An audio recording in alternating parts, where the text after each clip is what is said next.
Hi everyone, welcome to today's video. So in this video, we're going to show you how you can connect a Google Sheet file to an Excel file. So using Power Query.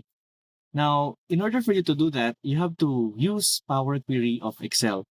So Power Query can be accessed using the Data tab, and on the Data tab, you should see there, you have the Get and Transform Data Tools on the left side.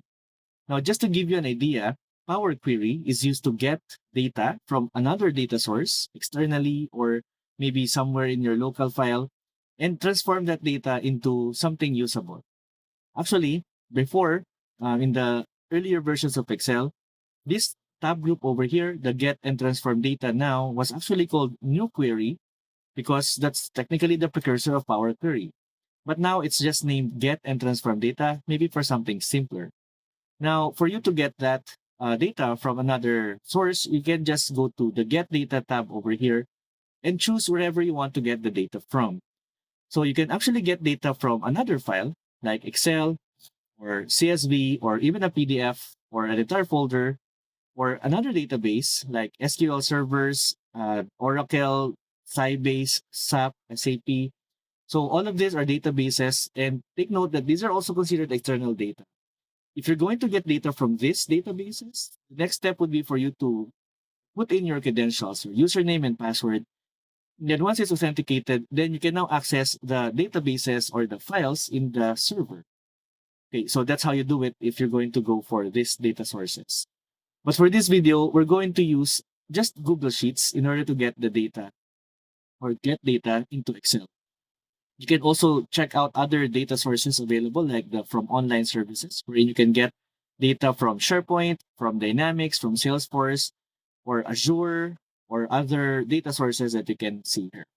You can also access from other sources where you can get data from another table, from web, from SharePoint, and even a picture if you want. But again, like what I said, this video is more on getting it from Google Sheets. So what you need to do is go to from other sources, and then under from other sources, you can see here from web.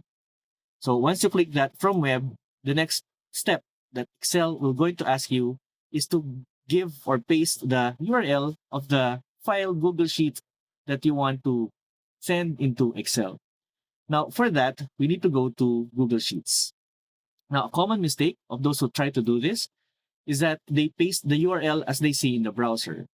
The thing is, this is not the link, the URL that Google Sheets need to send to Excel in order to get the data. What you need to use is go to File, and then under File, you then go to Share, and under Share, you have the option to Publish to Web. So this Publish to Web will create a link after you fill out this form over here.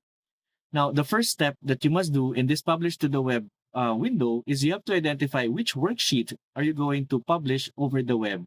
Which worksheet will Excel get the data from? So in this case, I will just be specific with the worksheet that I want to send, and that will be this first worksheet. Now, the next drop down over here will control what type of page or publish element or article will this publish to the web do. Is it going to be a website? Is it going to be something else? Now, based on my experience, if you use web page, it will actually work in a way, but you may get errors like HTML errors or things like that.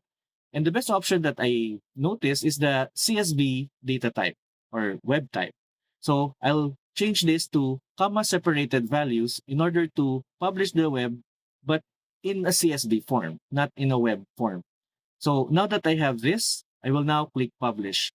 Take note that if you already previously published your Google Sheets, you will see that the publish button is grayed out. If this happens, you can just click the stop publish and it will go back to the unpublished form, which is like this. At least with that, you can now see how to unpublish a Google Sheet once it is already published. Now, here we have again the one, comma separated values, and the publish button, which we will now click.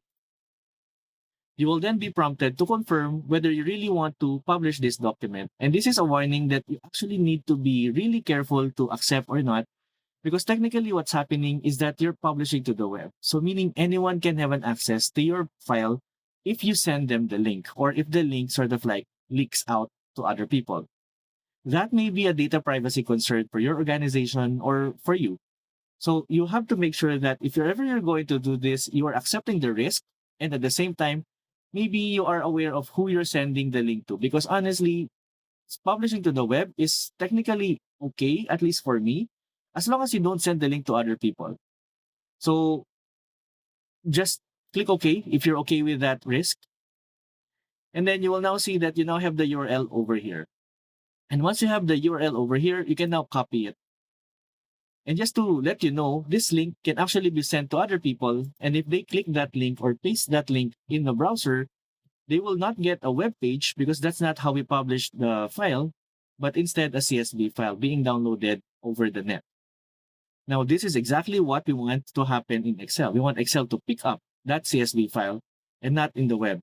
So now that I have the link, just copy that to make sure, and then go to my Excel file and paste the URL over here. Take note that this window over here, the From Web URL, can also be accessed from the Data tab and then the From Web option over here. You don't really have to go to the Get Data and navigate all the way to From Other Sources and From Web because there's already a direct button that can do that. So just click the From Web and the same window will show up. So you now will paste URL, paste it, and then click OK. And let Excel do its magic. So now Excel is connecting to the file. And you will now have a preview of the file that you have in Google Sheets. Now, just to give you a heads up, the window that you have over here is technically already part of Power Query. This is Power Query's first window whenever it gets data from other sources. So you have the option to load the file directly to Excel using this button over here, or use the transform data and send the data to the interface of Power Query. So Power Query is technically in the works, even if we're not really seeing the Power Query window. The fact that you click Get Data, you pasted the URL, and you now have this preview is already Power Query. If you don't have anything to change in the data that you have, you can directly load the file into Excel. Whatever that looks like later, I can show you in a while. But for now, I need to do some transformations in my file because it's having the first two rows as is in Google Sheets, and I don't really need those two rows in my Excel file. So for that, I will click Transform. This gives us the Power Query tool. And I hope you see here how we already sort of like fulfilled the Get and Transform tab group name. So we're going to click Transform.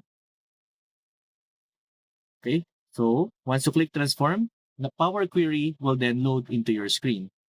And welcome to Power Query's main interface. This is how really it looks like.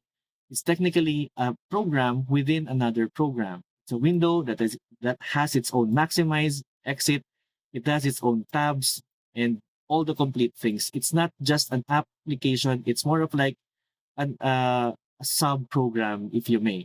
It's an assistant to Excel and actually even Power BI. But for this video, we're just going to focus on accessing it via Excel.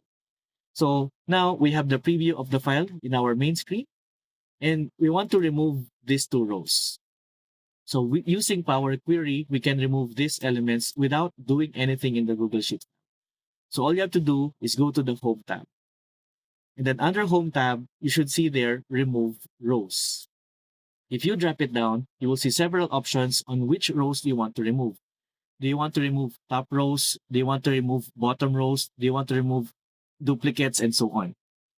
So in this case, we want to remove the top rows. So we're going to remove top rows. And the next question that Power Query will ask you is how many rows are you going to remove? In our case, we're going to remove two of the rows, the first two rows on the top, and then click OK. And now we remove those two rows. And by the way, if you made a mistake, you can just go here on the applied steps and X out the step that you made the mistake from. Now, there's no undo in Power Query, so that's the only way that you can remove or undo some steps that you made by mistake. Now, the next step that I'm going to do here is I'm going to promote the first row as the header of the report. Because right now, the first row is just acting like it's part of the data. It's a header supposedly. So for that, we're going to do another transformation. So we're going to go back to the Home tab. And under the Home tab of Power Query, you should see there you have used first row as headers. This button here will promote the first row into the headers of your table. So I'm going to click that now. And as you could see, what was once column 1, column 2, 3, 4, 5, 6 is now the header of my table. So the next step is now I will transform or send this data into Excel. Now, before I go back to Excel, just to let you know that Power Query has other tabs like Transform, Add Column, and View, but this is more on a deep dive of Power Query. So maybe you can expect this in another video as I explore Power Query as well in the next parts of this video or in this playlist.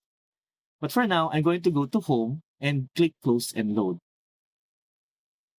It will close Power Query, and now you have the Excel file loading the data from Google Sheets. Without those headers, without the headers transaction report or this row 2 here, it just went straight to the first row of data because we controlled it using Power. And there you have it. You now loaded a Google Sheet data into Excel. And any changes that you do in Google Sheets will reflect in the Excel file, but not vice versa. Take note that this is querying.